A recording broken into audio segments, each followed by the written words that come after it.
Whispers in the Attic. In the small town of Haverhill, nestled amongst the desolate trees of a forgotten forest, stood an old Victorian home rumored to have its share of secrets. Abandoned for decades, it was said to be haunted by whispers of its former inhabitants, voices that slipped through the cracks of the peeling walls late at night.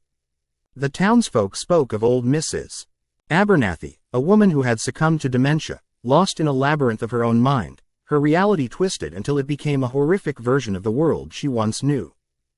Carl Matheson, a once promising novelist now reduced to a shadow of his former self, was drawn to the ominous house like moth to flame.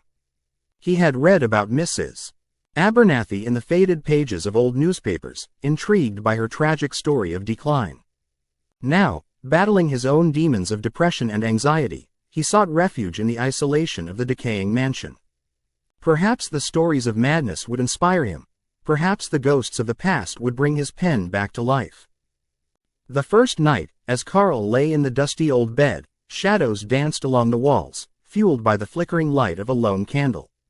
He listened intently, hearing nothing but the groan of the house settling against the chill of the autumn breeze. Yet the silence enveloped him, thick and claustrophobic, as if the house itself was holding its breath.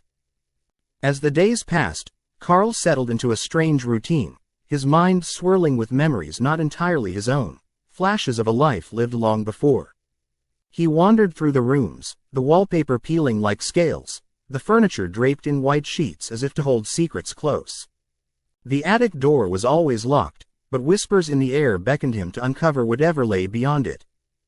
On the third night, the whispers intensified. They would come and go, soft and sinister, weaving tales of sorrow that clung to his consciousness. "Help me," one voice pleaded, fragile and cracked. "Find me," another insisted, the tone icy and demanding.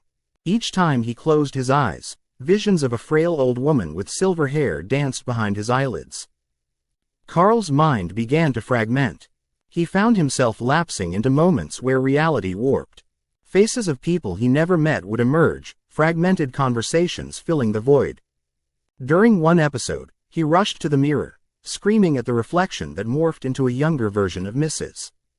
Abernathy, accusing him of stealing her thoughts. The soft fabric of his sanity began to unravel, like a thread pulled too taut. The more he dove into the past, the more he began to lose grip on his own present. Nightmares plagued his sleep. He could feel the old woman's presence, a coldness wrapping around him like a shroud. He stopped venturing outside, the town becoming a distant echo, a life unworthy of his now fractured perception.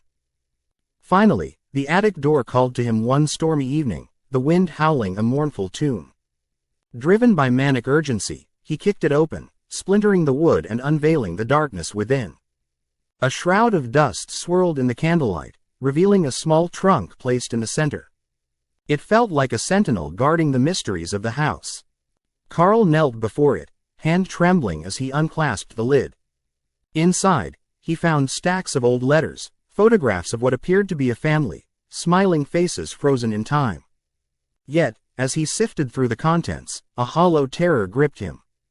The images began to melt, the faces blurring into grotesque forms, echoes of laughter transforming into cries of despair.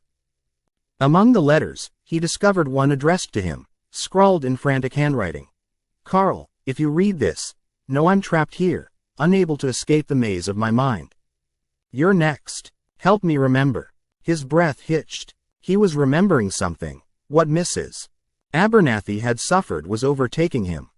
Suddenly, a gale swept through the attic, extinguishing the candle, plunging him into darkness. Panicking, Carl scrambled to regain control, but the whispers swelled, enveloping him in a chaotic symphony.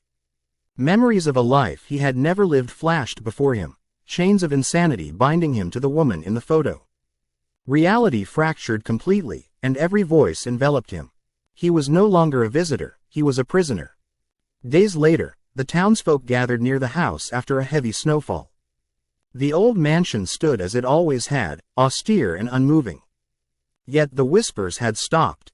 They would stir again someday, with the wind carrying the secrets of a lost soul, Carl imploring to be released from his newfound tether, one who now wandered the attic, trapped in an everlasting nightmare, unable to remember who he used to be.